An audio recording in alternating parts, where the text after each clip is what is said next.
His voice felt like a knife, slow, familiar, and cruel in a way I never imagined it could be. I wasn't ready to learn how easily love could sound like betrayal. I sat on the edge of my bed, the room dim except for the thin strip of sunlight cutting across the floor. My hands were shaking so badly that the phone screen blurred every few seconds. I kept pausing the audio, rewinding it, replaying it, hoping I'd misunderstood something. But I hadn't. It was Daniel. My Daniel. Whispering words he never once said to me. "God, I miss you," his voice murmured in the recording, low and intimate. "I can't wait to see you again." I pressed the phone harder against my ear, as if doing so would force a different truth out of it. But his tone stayed the same, warm, soft, affectionate.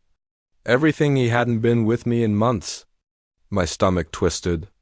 Something inside me curled in on itself, wounded and humiliated. I paused the recording again. The silence in the room felt heavier than the betrayal. No, this can't be real," I whispered to myself. But it was. I played the next clip. There he was laughing. Not the polite laugh he gave me at dinner, but the deep, unguarded one I used to love.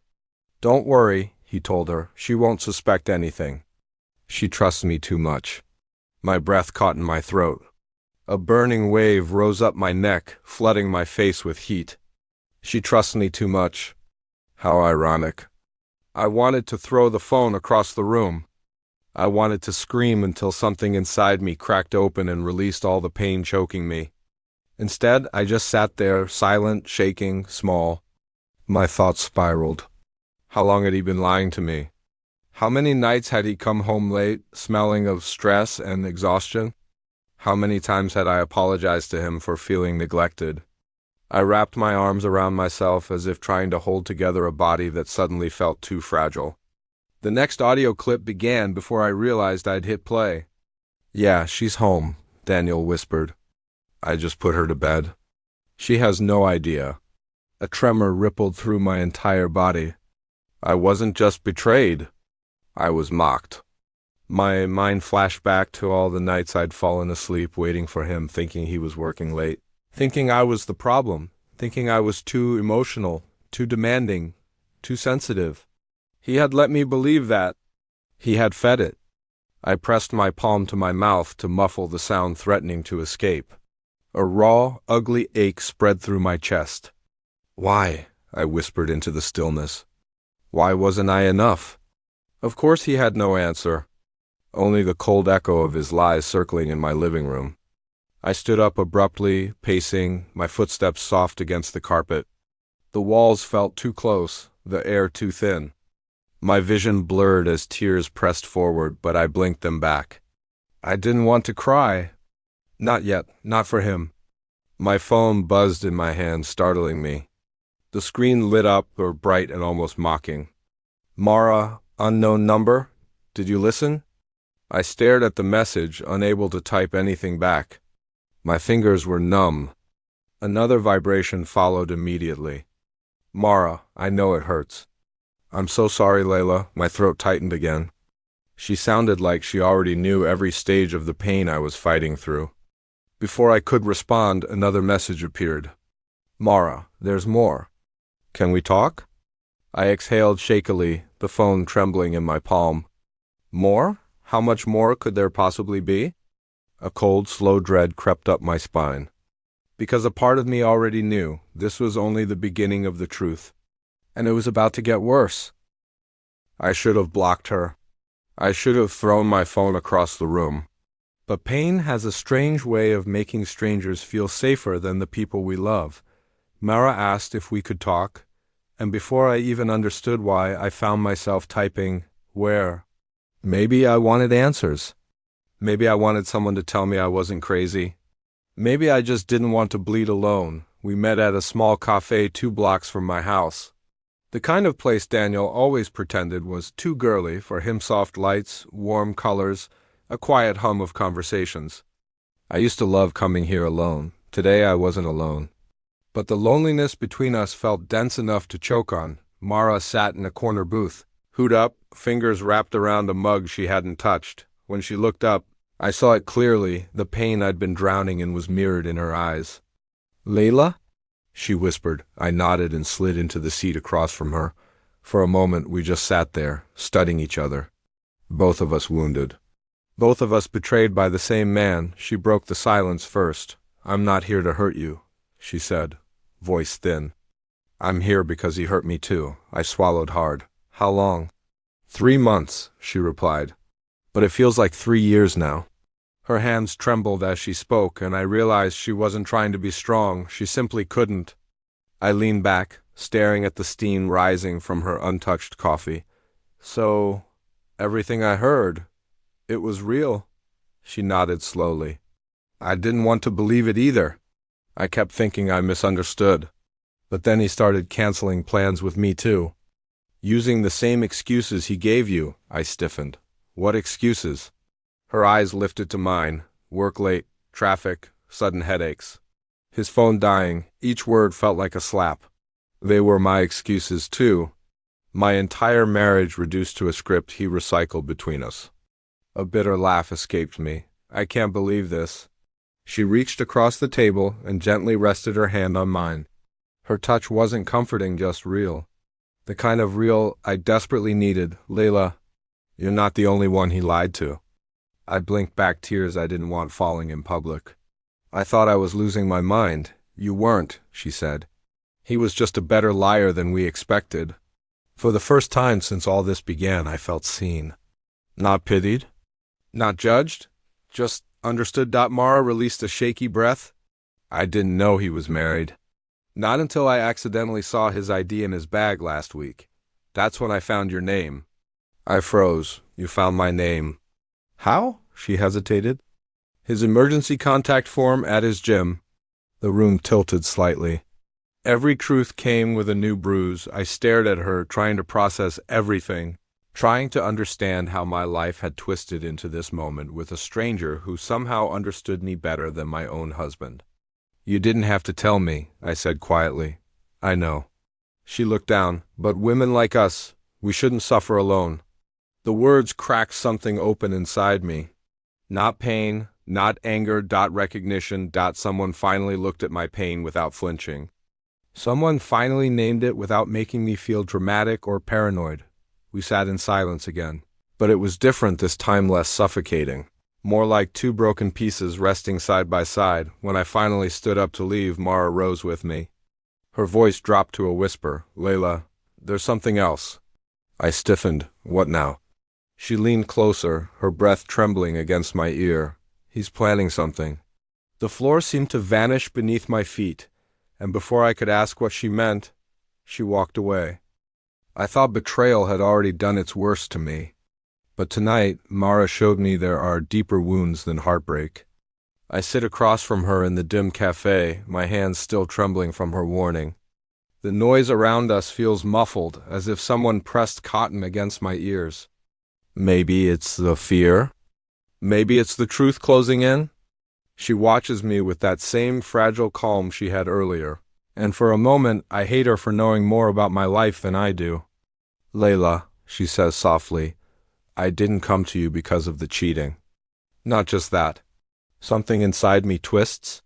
What do you mean? She slides a small folder across the table. The paper edges are worn as if she's held this evidence too many times. I hesitate, then open it. A blurry photocopy stares back at me. My own name, my own signature, except I never signed anything like this. For a moment I forget how to breathe. Mara's voice cracks. Daniel borrowed money. From me, from others. But with you as collateral. I shake my head violently, almost childishly. No, he wouldn't, he couldn't, but the words feel hollow. Empty, the truth is already ringing inside me like a bell. She leans forward, eyes glistening. He forged your signature. Used your identity. Leila, you've been paying his debt without even knowing. My throat tightens until it burns. What debt? I whisper. Mara swallows, as if the answer hurts her too. A big one. And he never intended to pay it back. The room tilts. I grip the table to steady myself, feeling the wood dig painfully into my palms. The cafe lights blur, stretching like tears across my vision. My marriage wasn't just a lie, it was a scheme. A neatly constructed trap? I hear my voice breaking. Why would he do that to me? Mara lowers her gaze. Because you trust too easily. Because you believed in him. Because he knew you'd never question him. I feel the words carve through me like a slow blade. She's right. Every late night. Every dodged question. Every soft lie. He was building something behind my back, brick by brick. And I was the foundation. A faint buzzing noise fills the air, and for a second I think it's in my head. But then I realize it's Mara's phone. She sighs, unlocks it, scrolls, then shows me another set of documents clearer, impossible to deny. Loan withdrawals. Bank transfers. All done on days Daniel told me, I'll be late, love. Just extra work. My stomach turns sharply. I remember those nights him returning home tired, smelling of sweat and stress, leaning in to kiss my forehead like a dutiful husband.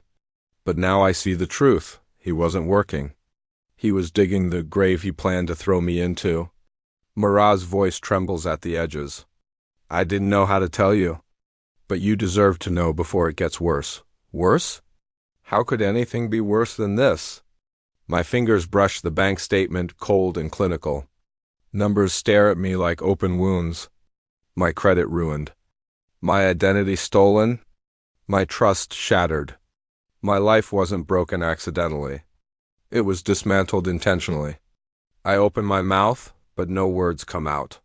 Then Mara takes a shaky breath and pulls out one final paper one she hadn't shown me. And that's when she whispers, barely audible, Leila. This isn't the worst part. Cliffhanger. She turns the paper toward me. Look, all the withdrawals happened on days he told both of us he was late at work.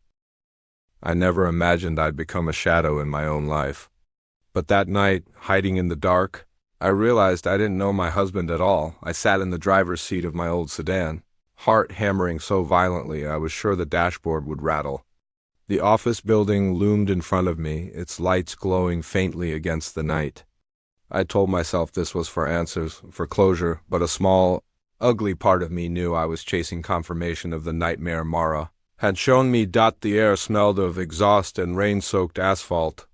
My fingers clutched the steering wheel, knuckles white, and I kept glancing at the rearview mirror, half expecting him to notice me.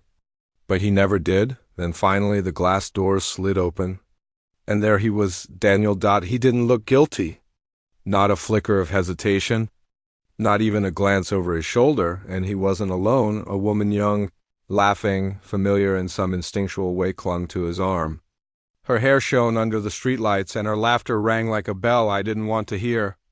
Daniel bent slightly, brushing her hair behind her ear, and kissed her forehead. It was a small gesture, intimate and private, and it felt like a knife sliding straight through my chest. I gripped the wheel harder, nails digging into the leather, trying to will the moment away. But it did, and single quotes I wanted to scream. I wanted to throw something. I wanted the ground to swallow me whole. Instead, I watched. Daniel laughed quietly at something she said, his hand lingering on hers as if the office, the world, the life he had built with me didn't exist. Every detail I had trusted, the dinners, the excuses, the late nights, was a lie he had rehearsed perfectly.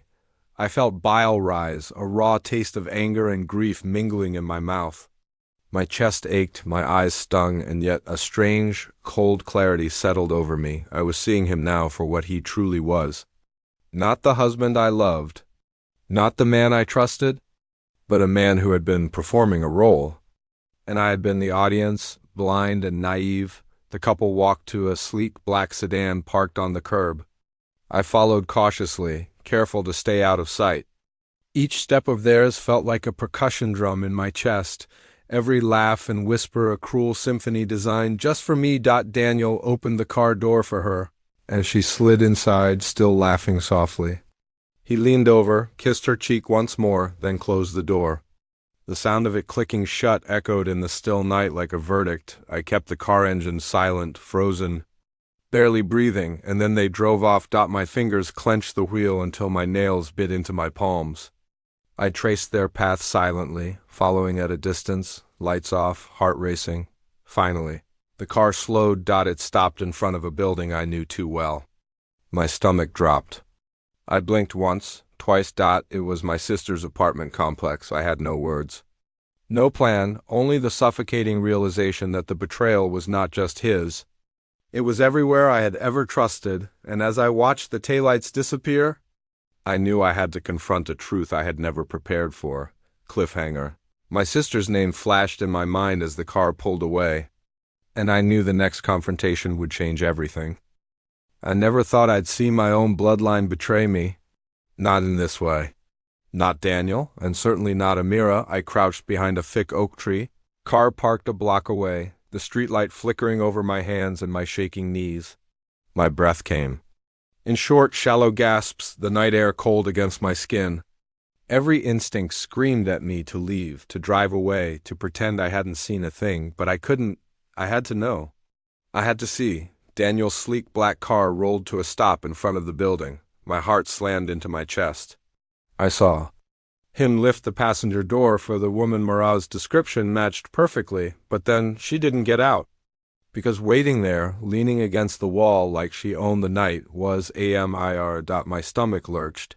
My childhood, my memories of birthday parties, whispered secrets, and shared beds flashed violently before my eyes. I remembered when she taught me to ride my bike, when we stayed up late talking about boys, when she swore she'd always have my back. And now, this Amira opened the car door, pulled Daniel inside effortlessly, and closed it again as if he belonged to her. My legs wobbled, my chest burned, my throat ached. I couldn't scream, couldn't move, couldn't breathe. I wanted to run. I wanted to scream. I wanted to disappear into the asphalt and never be seen again, but my body betrayed me. I froze, the memory of our laughter as children collided with the image of Daniel leaning close to her. Every sound, the car engine, her laugh, his low whisper felt like it was ripping through me. I wanted to hurl curses, I wanted to accuse, I wanted to ask why, but my voice was gone. I could only watch. My mind raced. How long had this been going on? How many times had they met without my knowing? How could she, my sister, betray me like this? Childhood promises shattered, trust burned to ash. I felt a volcanic anger rise inside me, and yet the physical force to act was missing. I wanted to cry. I wanted to scream. I wanted to erase every memory of them, erase every image, erase the sister I once trusted. But the night held me captive. I leaned against the wall, sliding down until I sat on the cold sidewalk. My head rested against the tree, trying to stop the tremor in my hands. I thought of our parents, who would have never expected such duplicity in their daughters' hearts. I thought of every secret I'd shared with her. Every moment I thought we were safe, bonded, unbreakable. And then my phone buzzed. I glanced at the screen, dread curling in my stomach. Amira, are you home? I need to talk. My fingers shook as I held the device. I wanted to throw it. I wanted to delete her number. I wanted to disappear, but I couldn't look away. I couldn't ignore it. The building windows reflected the dim glow of interior lights, and I noticed her apartment's window, the one we used to share as kids. Its light was soft, warm, familiar. I hated it now. It felt like a trap, a spotlight showing me how deep the betrayal went. My chest tightened. The air seemed thicker, heavier, impossible to draw in. I wanted to scream, but the sound would never leave me. I realized with a sinking, icy dread that this was not just Daniel's betrayal anymore. It was hers too, and I didn't know if I would ever recover the trust I had once placed in family. My phone buzzed again. The text blinked like a beacon I didn't want to see. Amira, Leila, please. We need to talk. My hands fell to my lap, numb. My body refused to move. I didn't know whether to go home, to confront, or to disappear into the night. But one thing was painfully clear. This conversation would change everything. Cliffhanger. I stared at the window light, swallowed hard, and whispered to myself, I can't believe she did this.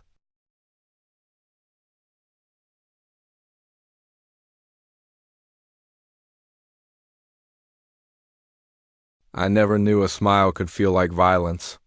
But the one Daniel gave me that night almost broke me. I walked into the living room still trembling from what I'd seen outside Amira's apartment. My mind was a storm rage, disbelief, heartbreak all crashing at once. But Daniel sat there calmly, legs crossed, phone in hand, as if nothing in our world was cracking apart. The lamp beside him cast a warm glow over the room. It made his face look gentle, soft, safe. I hated that my heart still recognized him that way. He looked up at me with a lazy smile. "Hey, babe, you okay?"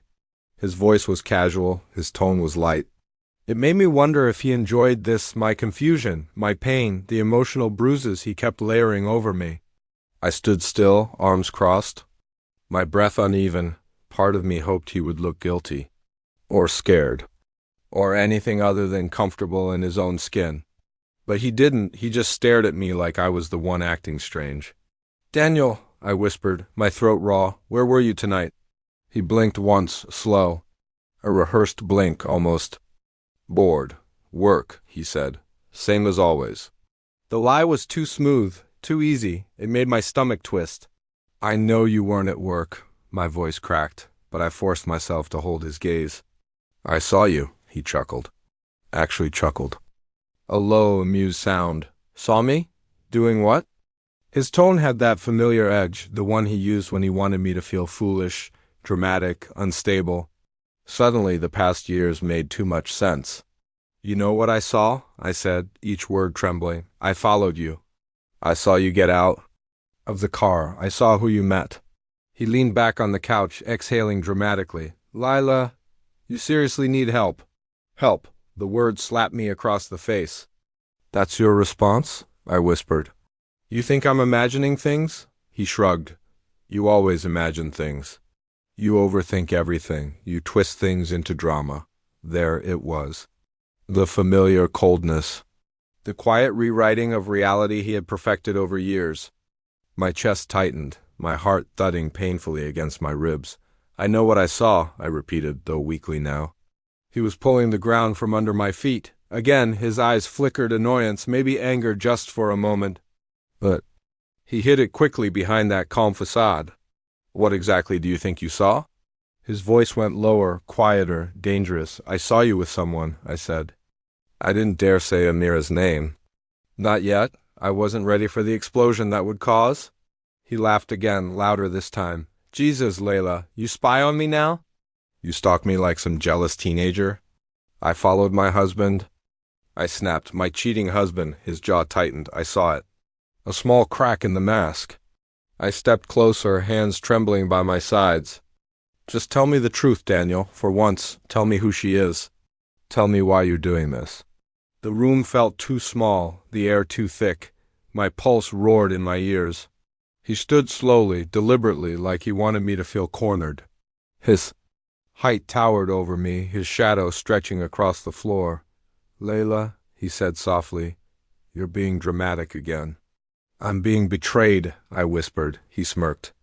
A cold, calm smirk that made every part of me flinch. And then his hand shot out. He grabbed my arm, hard fingers digging into my skin. Pain flared immediately. I gasped, instinctively pulling back, but his grip tightened. His face was inches from mine now. Too close. Too controlled? Too terrifyingly calm? His voice dropped to a whisper, slow and deliberate. "You have no idea what I've done for us." His breath brushed my cheek. His grip tightened further, and for the first time since meeting him, I felt genuinely afraid of the man I married. Cliffhanger. His eyes darkened as he leaned closer, and I realized, terrified, I might not want to know what he meant. "I didn't run to safety. I ran to the only person who understood the shape of my pain." My legs were trembling so violently I could barely climb the cafe steps. The night air felt sharp against my skin, still burning where Daniel's fingers had dug into my arm. I kept rubbing the spot as if I could erase the memory, the pressure, the threat in his whisper. "Mara saw me the moment I stepped inside." Her eyes widened, worried, knowing, almost bracing for impact. She didn't ask. She just guided me into the seat across from her like she'd been preparing for this moment. My voice broke before I even spoke. "He grabbed me," I whispered. "He actually grabbed me." She exhaled slowly, as if releasing something she'd been holding for too long. "Leila, sit," breathe. You're shaking. I dropped into the chair, fingers gripping the edge of the table. I couldn't swallow. I couldn't calm my pulse. I felt like I was still in that living room, still trapped under Daniel's shadow. Mara, I choked out. I need the full truth, no more pieces, no more hints, just everything. She looked down at her hands for a long moment, then nodded, with a sad, resigned heaviness. Okay, she said softly. You deserve that. She pulled a folder from her bag, worn at the corners like she'd opened and closed it 1,000 times. And she slid it toward me. This, she whispered, is Daniel's real life. Inside were screenshots, receipts, conversations, dozens of them. Not 2 women, not 3, more, names I didn't recognize. Numbers I had never seen. Requests for money, promises of returns, fake business pitches. I felt sick. I felt small. I felt foolish. He wasn't juggling us, Mara said quietly. He was collecting us. Her words cut deeper than I was prepared for. I lifted one screenshot with shaking fingers, a message from Daniel to another woman. She's easy to manage. I trained her well. My stomach dropped, trained like I was a pet, or worse, an investment. He used all of us, Mara continued. Loans, credit cards, cash emergencies. He even had 2 women paying his rent at one point. I pressed my hand to my forehead, breathing through the dizziness. How did I not see this? Mara's gaze softened. Because you loved him. Because you trusted him. Because he made sure you felt guilty every time you questioned him. Her words weren't blame, they were truth. Truth I had been too scared to face. I looked around the cafe, the warm lights, the clinking cups, the soft chatter. Life looked normal. Mine wasn't. Mine had been turned into a carefully crafted illusion created by the man I shared a home with. He bragged about you sometimes, Mara added quietly. Said you'd never leave. Said you were too loyal, too forgiving. Tears blurred my sight, not from heartbreak this time. From humiliation. From rage. From something inside me snapping in half. I set the folder down with trembling hands. Why are you helping me? Mara didn't hesitate. Because he ruined my life too. And because I'm done letting him ruin anyone else's? I leaned back, breath shaking, chest tight with a mixture of fear and something sharper, something close to fury. Mara leaned in, her voice almost a whisper. Leila, it's time to stop surviving him. I swallowed hard, my fists clenched. My heart pounded. With something unfamiliar, resolve. Then Mara asked the question that froze the air between us. Are you ready to burn him down? I never thought vengeance could feel this quiet. Not loud, not fiery, just steady, like a heartbeat finally sinking after months of chaos. For a moment I simply sit on Mara's couch, letting the stillness settle into my bones. It feels like the kind of silence you get right before a storm, the kind that warns you to brace for impact even as it whispers that you've waited long enough. Mara spreads the documents across her coffee table with a cold precision that would scare me if I didn't share the same trembling resolve. Screenshots, bank slips, forged signatures. There's enough evidence here to drown Daniel in his own lies. I stare at the pages, each one a small wound reopening, each one a reminder of how easy it was for him to sell pieces of me without ever saying a word. My hands shake, but not the way they used to. This trembling isn't fear. It's awakening. He played all of us, Mara says quietly as she flips through a folder. But he won't play anyone after this. I nod because speaking feels like betraying the strange, raw calm inside me. It's the first time in months that I'm not collapsing or doubting myself. I'm building something brick by brick, truth by truth. We begin by organizing everything. Chronologically. I narrate dates, times, small memories I didn't know were clues. Mara types it all into the shared document, her fingers flying like she's been waiting for this moment far longer than she admitted. The living room fills with the soft hum of her laptop, the rustle of paper, the occasional crack in my voice whenever I remember how deeply he carved himself into my life. At one point, Mara stops and looks at me carefully. You okay? I surprise myself when I answer, better than I should be. She gives a small nod like she understands the exact shape of my pain. we move on to the recordings. Those are the hardest. Hearing his voice again is like pressing on a bruise sharp at first, then strangely numbing. Every lie sounds rehearsed. Every promise feels like a weapon I didn't know he was holding. I listen anyway, because this time his words belong to me, not him. This one, Mara says, rewinding a clip. This is where he admits the fake investment documents. I exhale slowly. Play it. And we document everything, every slip, every manipulation. Every cruel little tactic he used to keep me confused and dependent. Hours pass, but I don't feel tired. I feel dangerous. Once the evidence folder is complete, bulging, undeniable, beautifully damning, we move to the second stage, planning. Mara sketches the timeline on a legal pad. First we take it to the bank's fraud department. Then the women he scammed. Then the company he forged signatures for.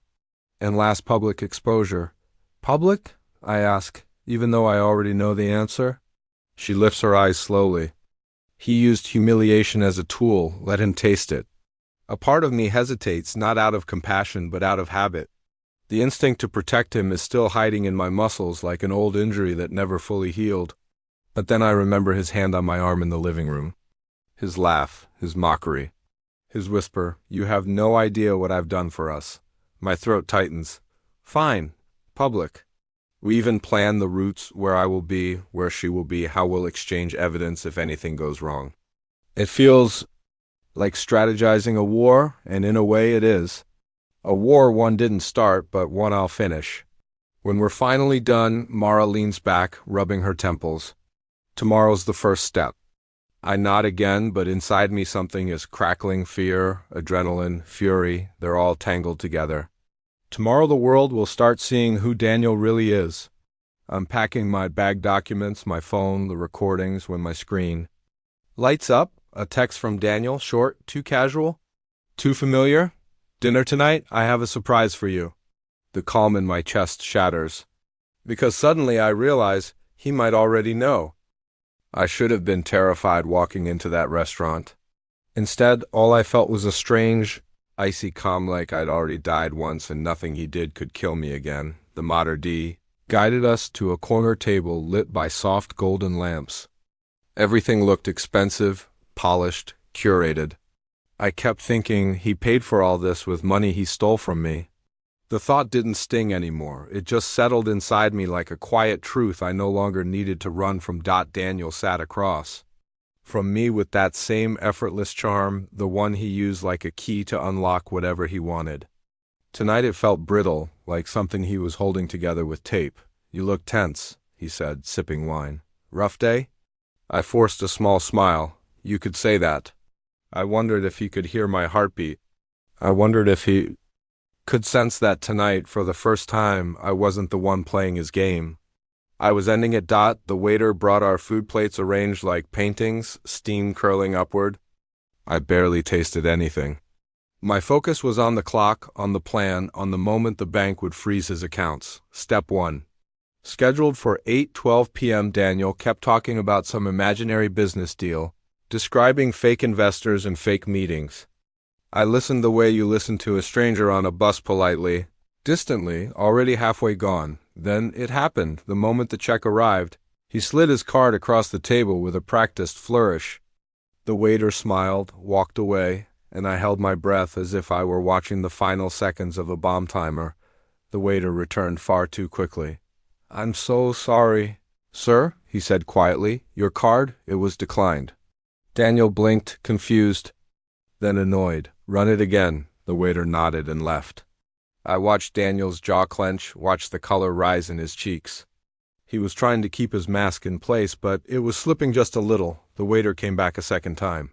"Declined again, sir." Daniel laughed, but the sound was sharp, wrong. "This is ridiculous. Try another machine." I felt the shift in the room, the subtle glances from nearby tables, the beginning of whispers. Shame, that familiar weapon he used on everyone else, curled around him like smoke. He pulled out a second card. Then a third. Each one failed. With every decline, his face cracked open a little more. "What the hell is happening?" He muttered. Inside me, something unfroze. A quiet victory. A reclaiming. I looked at him gently, the way someone might look at a man drowning in water he poured himself into. Is everything okay, Daniel? His eyes snapped to mine. Don't start. But he wasn't in control anymore. For the first time, he was the one scrambling, guessing, unraveling. The manager approached, polite but firm. Sir, we'll need an alternate payment or we'll have to involve security. Daniel stood abruptly, the chair scraping the floor. This is a mistake. My accounts are fine. People turned. Conversations paused. The air shifted into that heavy, uncomfortable silence public humiliation always creates. He pointed at me. You pay, he hissed. You owe me after the stress you cause. I felt my stomach twist, but not with fear. With clarity. I owed him nothing. Not anymore. I'm not paying, I said softly. Daniel exploded. His voice rose, sharp and frantic. Don't play games with me. You think you can embarrass me like this? You think you can? The manager lifted a hand. So please lower your voice. But Daniel only grew louder, angrier, wild-eyed. And then, security, the manager said into his radio. Daniel turned on me, fury twisting his face into something I barely recognized. And just before security reached our table, he leaned in, teeth clenched, breath hot against my cheek, and hissed, This is your fault. All of it. I felt the world tilt, knowing this was just the beginning of the storm he'd unleash next. I didn't expect the world to end quietly, but it did.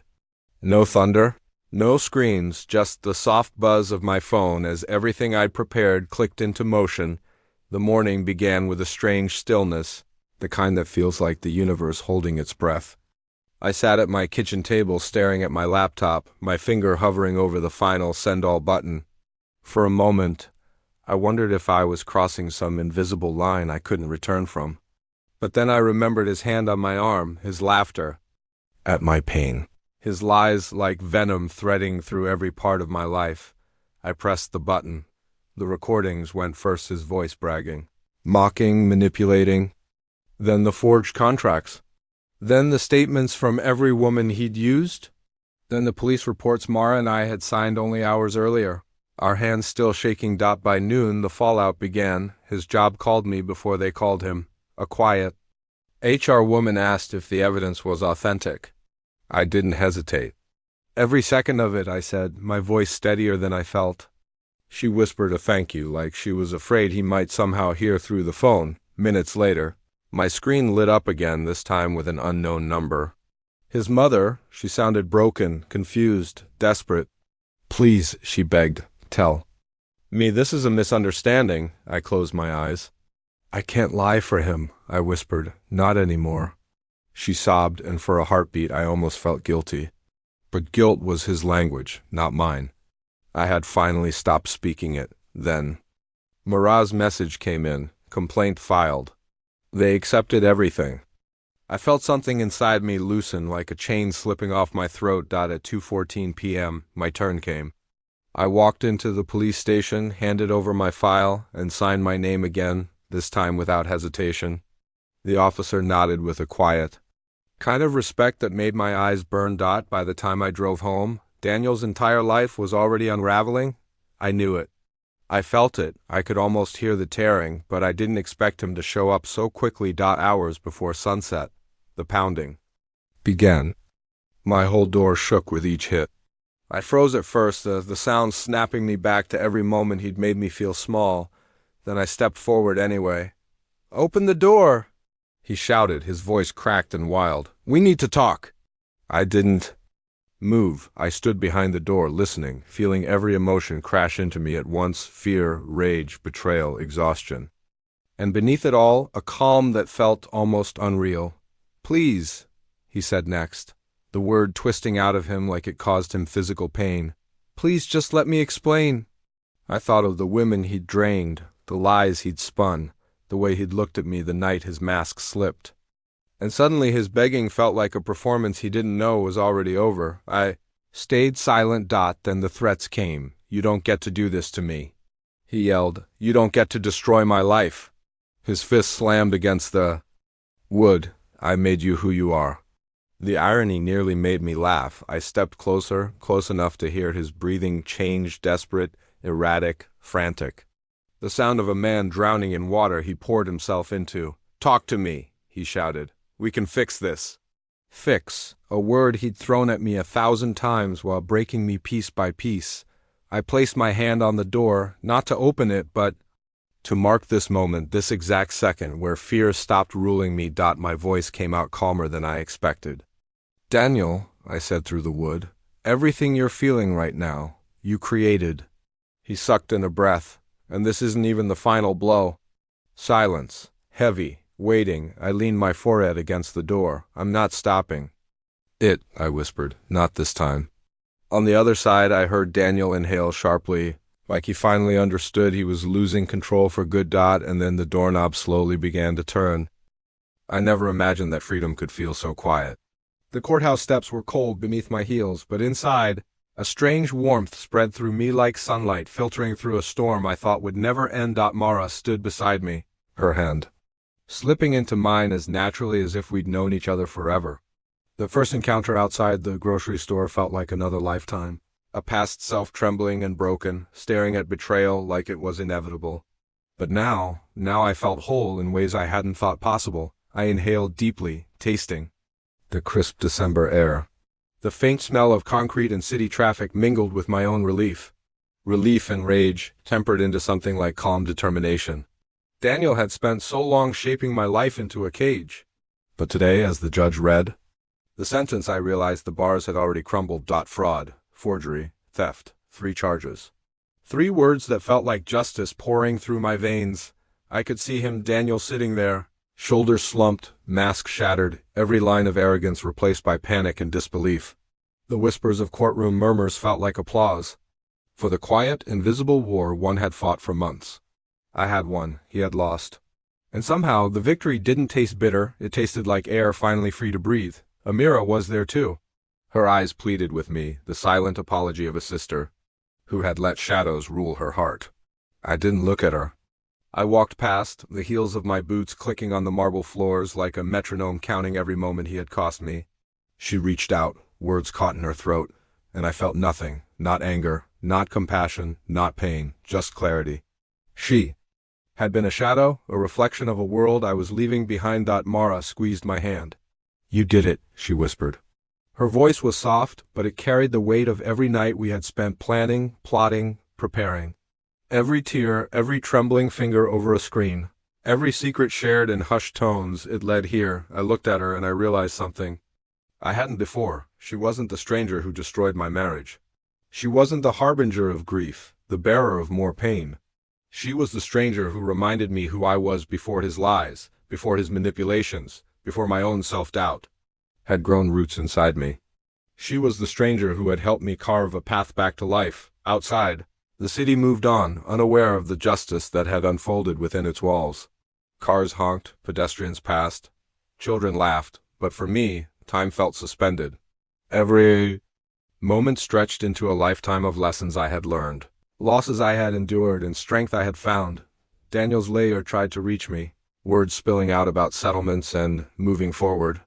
I didn't respond. There was nothing left to negotiate, nothing left to salvage. He had used fear and manipulation like tools, but today those tools were returned to him, and I watched as they failed in his hands. Mara and I stepped down from the courthouse, hands still entwined. I breathed in again, this time with intention, letting the air fill every corner of me. My chest no longer felt heavy with betrayal. It felt buoyant with possibility, with survival, with life. We paused at the corner just long enough to look at each other. I didn't know if I'd ever fully explain how much she had saved me, how much her presence had shifted the balance of everything I had thought was broken beyond repair. But in that moment, words were unnecessary. She smiled, quiet and knowing.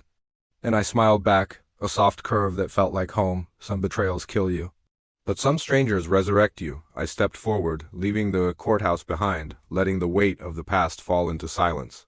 And for the first time in a very long time, I felt free.